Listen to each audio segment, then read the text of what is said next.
Alright, everyone. This is a little bit different from what I normally do, as I've recently started playing HellDivers, but I've seen quite a bit of misinformation about the new patch 1.0.100, so I wanted to go over it and as well as my interpretation of the patch notes with my experience in reading and interpreting balanced patch notes as well for other games. Now, major update. Planetary hazards active. Many planets now have additional environmental changes that will appear random while you are deployed, from fire tornadoes to meteor showers and many more. This is a this is a really cool update, by the way. I completely missed this, by the way. I went into my game and I got absolutely annihilated, and I was very curious as to why. And then I respawned and looked up and noticed that there were rocks falling from the sky on my head. So honestly, it adds more flavor to the game. I'd recommend you load in to a map with a volcano or a meteor shower and try it out. It's a lot of fun and kind of spices up the gameplay a bit. All right, so moving up next, we have balancing for the eradicate missions. Eradicate missions now require more kills and enemies spawn more often. The time to complete the mission was previously shorter than intended and should now take twice as long to complete. So on Suicide Mission, if I recall correctly, correct me if I'm wrong, I believe it's 425 kills on Suicide Mission difficulty. So yeah, quite a significant bump up from 150 or 250 around that range. The devs have come out and said that what they had intended was definitely not a 15-minute mission. They want to bump that up to 30 minutes, double the time investment. So we may have to look at different kind of methods when it comes to farming, when it comes to metals and experience. Now, moving on, and this is where I have heard the bulk of the misinformation, or almost like a doomsday kind of mentality, come from. Primary, secondary, and support weapons. Keep in mind, I am testing these weapons right now, seeing how they are. I know that the flamethrower is very strong. I know the breaker is still pretty good, as well as the railgun, excuse me. So let's go over this. SG 225 breaker. Decreased magazine capacity from 16 to 13, so minus 3 bullets there.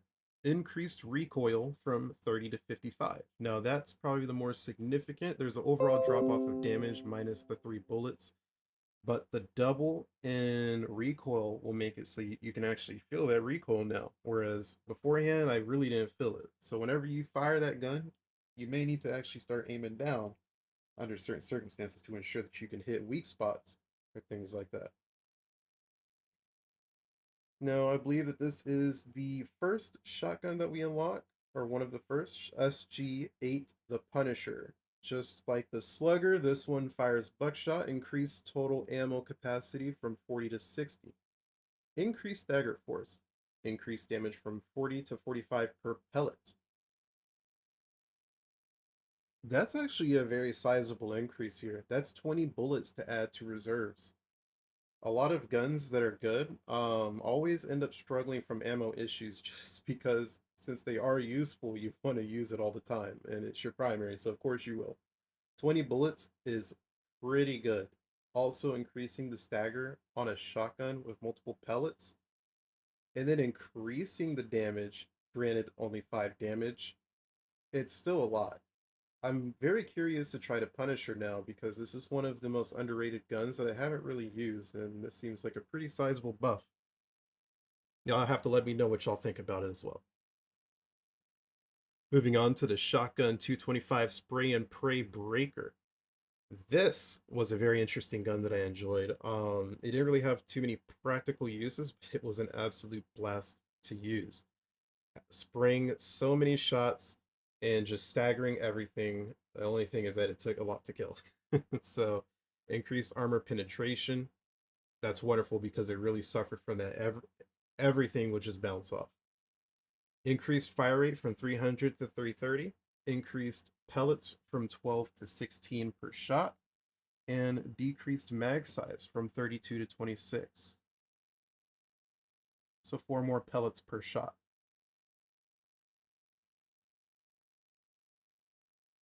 Okay. Against certain enemies like What are some good light armor targets that you can shoot? What do you call them things? The bile spitters. I would imagine that the spray and pray now can deal with bile spitters too now as well. And along with the extra 4 pellets per shot, this isn't exactly a super huge bump up in damage. The fire rate, you're going to be chewing through bullets very quickly. And dropping the mag size down from 32 to 26 more so makes it look like we're just getting off our damage a lot quicker. But we can also deal with bile spitters and a few others. So you take it, you give for the breaker spray and pray. I do love the gun, but it just requires some testing. We'll see how that goes. Now the railgun. This is one that everyone is up in arms about. Decreased armor penetration in safe mode. Decreased damage against durable enemy parts. What if I were to tell you guys that a grand or great 90% of this entire nerf is just placebo? As soon as you kick this bad boy on to unsafe mode, you're still going to be able to kill everything you've been able to beforehand. I've tried and tested it. It's still 2 shots to chargers on a leg. Granted, it does need to be a high charge. What this weapon has turned into is a high skill ceiling weapon where you need to make sure you're not killing yourself with the weapon. And if you can master that element, then this weapon is going to be the same as before. The only 2 nerfs to give you or tell you guys about is that because you do have to charge this weapon up, depending on the enemy fighting that you're fighting, this will be a fire rate nerf because you have to charge it up per shot. The other one is Bile Titans.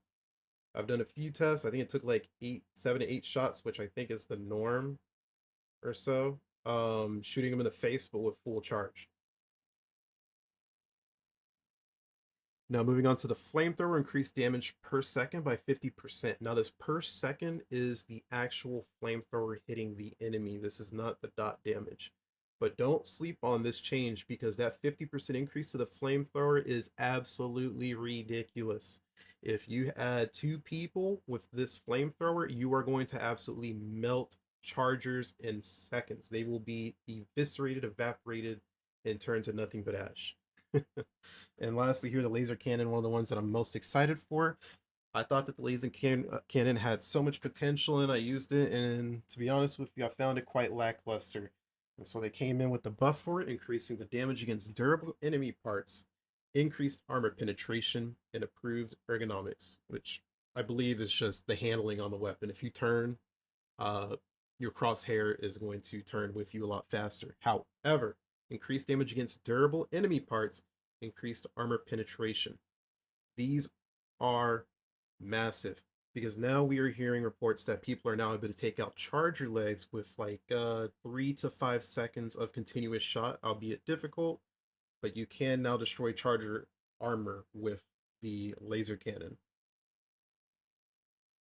Now, stratagems. Shield generator pack, increased delay before recharging. Orbital 120mm HE barrage, increased duration of bombardment, decreased spread. They did the same thing for the 380 as well. This is one of the other fan favorites right here. I believe that they have changed the delay for about an extra 2 to 3 seconds.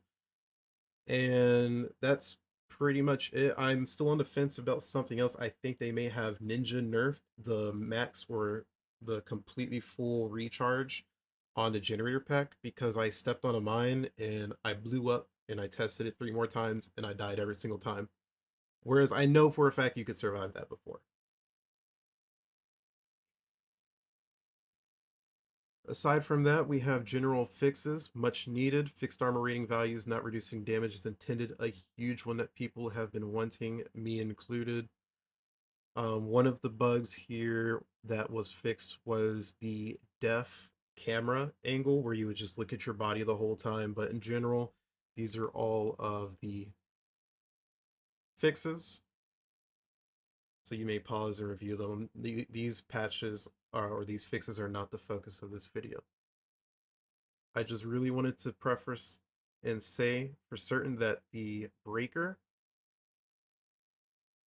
and the railgun are still in the exact same spot for the most part, with just a drop off in damage on the breaker due to the -3 bullets that we have lost, and the railgun fire rate loss, as well as the difficulty killing Bile Titans.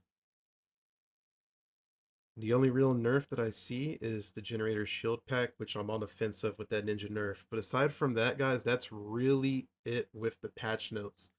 So I think it's really just placebo, guys. They buffed a bunch of guns and just changed around and balanced the breaker and the railgun. So continue to use the guns that you enjoy. Don't let the meta continue to influence your gameplay. If you want to be the most effective you can at the game, absolutely play exactly how you want to.